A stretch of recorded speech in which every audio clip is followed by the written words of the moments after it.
在前一个单元中，我们提到食物会进入消化道中进行物理性的消化，但是光有物理性的消化是不够的，还必须经过化学性的消化，食物的养分它才可以完全的被分解跟吸收。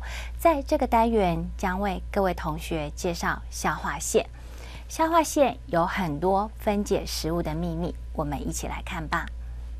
消化腺在消化作用所扮演的角色，主要是化学性的消化。消化腺有许多的消化液，除了胆汁它不含有消化酵素，其余的消化液它都含有消化酵素，它可以分解食物。那么人体的消化腺有哪一些？各具有什么样的功能？我们从这一张图上可以知道，消化腺主要位在消化道管壁上的胃腺，还有小肠腺。胃腺会分泌胃液，小肠腺会分泌小肠液。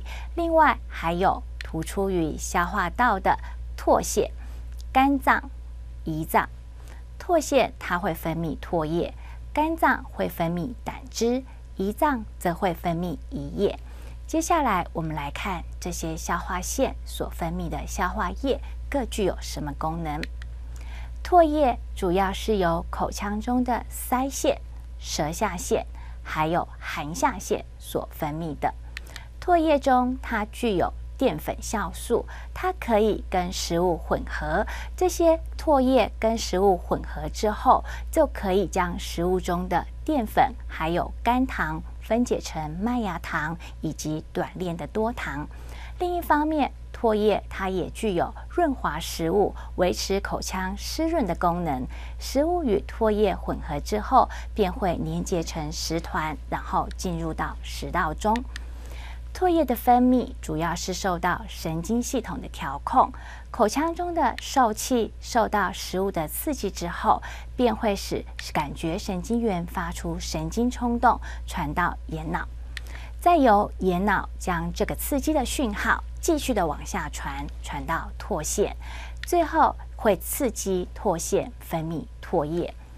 当然，唾液的分泌它并不是完全受到口腔中的食物才会引起刺激，才会引起这样的神经冲动。当我们想起或闻到美食的时候，我相信大家都有这样的经验，也会使我们口腔中的唾液的分泌增加。另外一方面，当我们紧张、焦虑还有恐惧的时候，唾液的分泌则会减少。当与唾液混合后的食团经过食道来到胃中，便会刺激胃壁上的胃腺分泌胃液。胃液主要的功能，它是将食团中的蛋白质继续分解成多肽。胃腺主要是由黏液细胞、主细胞还有壁细胞所构成。这些细胞所分泌的物质与功能各有不同。像粘液细胞，它会分泌粘液；主细胞它会分泌胃蛋白酶原，壁细胞则会分泌盐酸。首先，我们来看壁细胞所分泌的盐酸。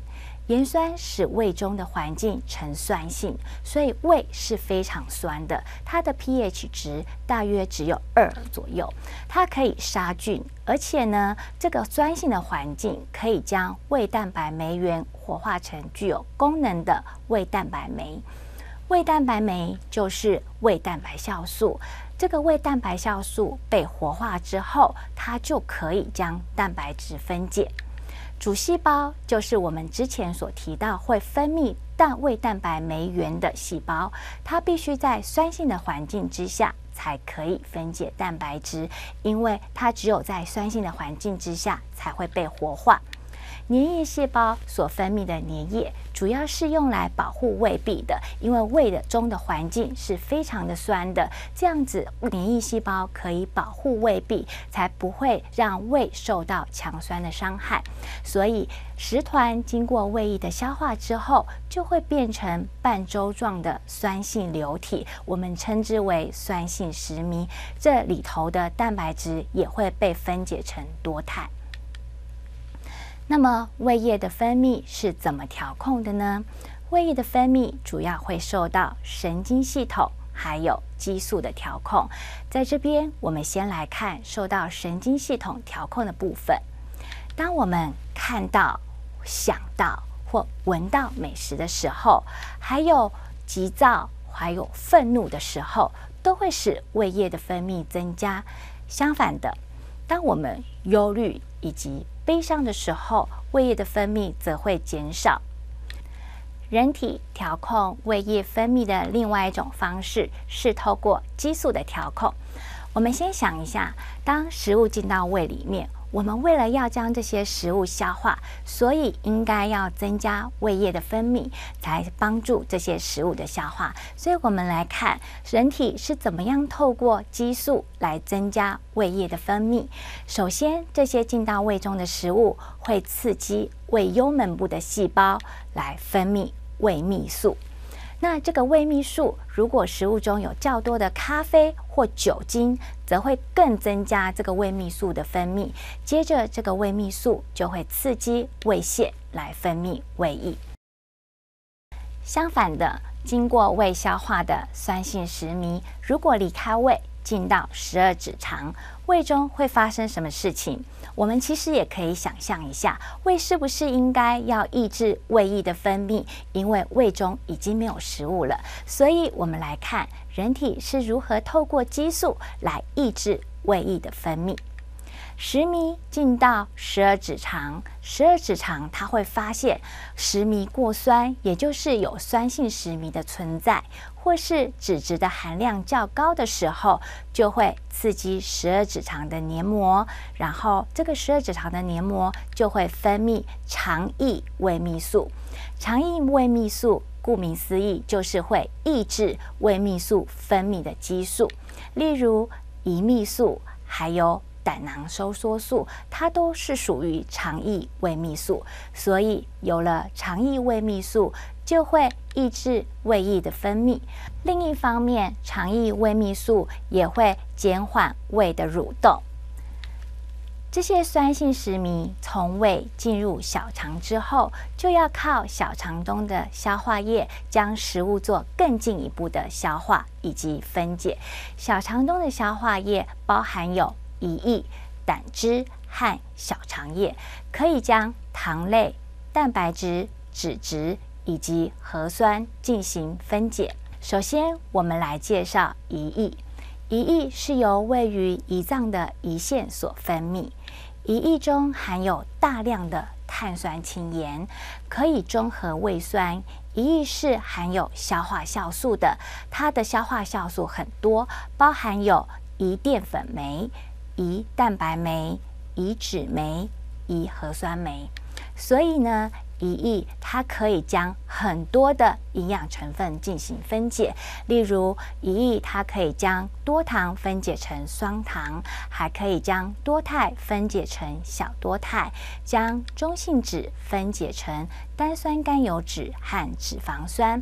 另外，也可以将 DNA 和 RNA 分解成核苷酸。胰液的分泌也是受到神经系统和激素同时调控的。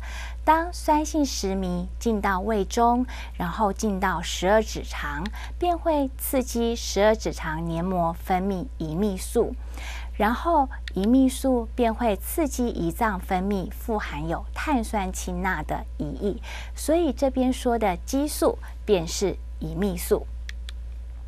除了胰泌素之外，还有一个很重要的胆囊收缩素，它也会调控胰液的分泌。当有中性脂或是多肽经过12指肠的时候，这些东西便会刺激12指肠的黏膜分泌胆囊收缩素，我们简称为 CCK。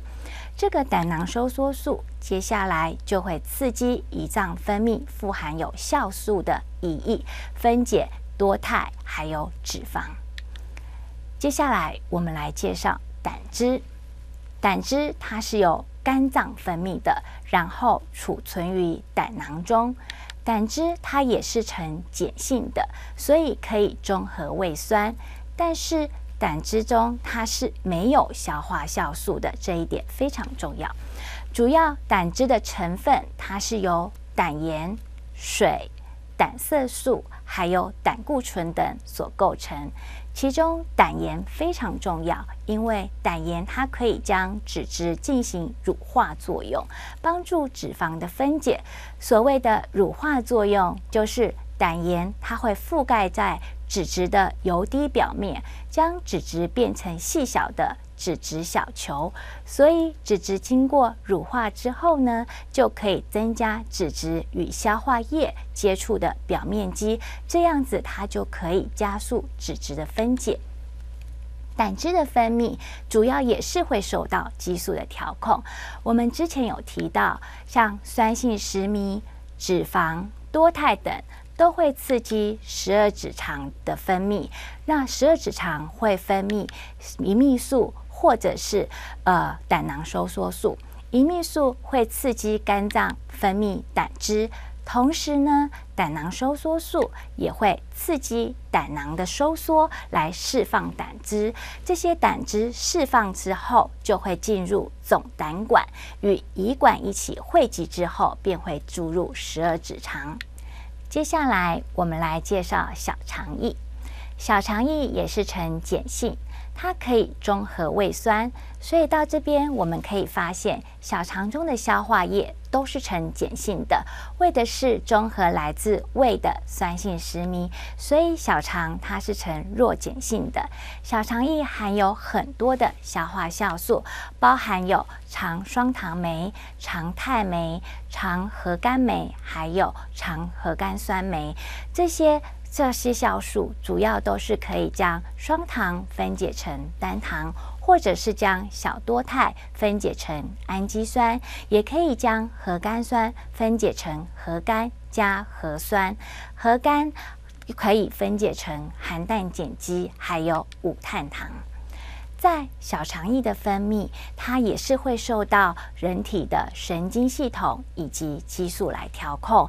当有越多的食物进到小肠中，小肠液的分泌量也会越来越多。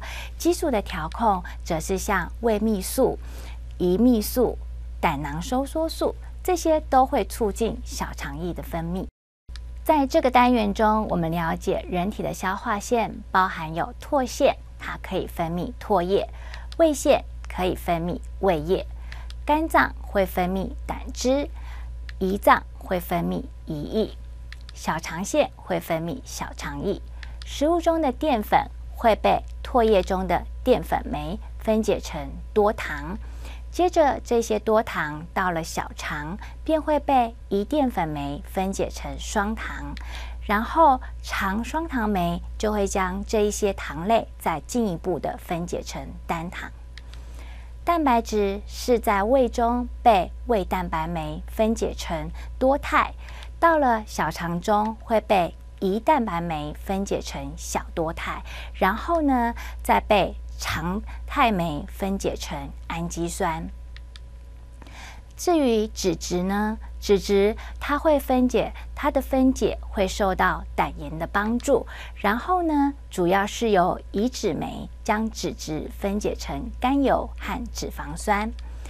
最后核酸，它是先由胰核酸酶将核酸分解成核苷酸，然后呢，再由肠核苷酸酶以及肠核苷酶分解成含氮碱基还有五碳糖。消化液的分泌，除了唾液它只受到神经系统的调控之外，其余呢都会受到神经系统和激素的调控。例如胃泌素，它会促进胃液的分泌；另外像是胰泌素还有胆囊收缩素等，它这些肠液胃泌素，它会抑制胃液的分泌。但是胰泌素和胆囊收缩素等会促进肝脏的分泌胆汁，胰脏分泌胰液，或是促进胆囊收缩，释放胆汁到小肠中。希望透过这一个单元的介绍，同学们可以更了解人体消化腺以及消化液的功能。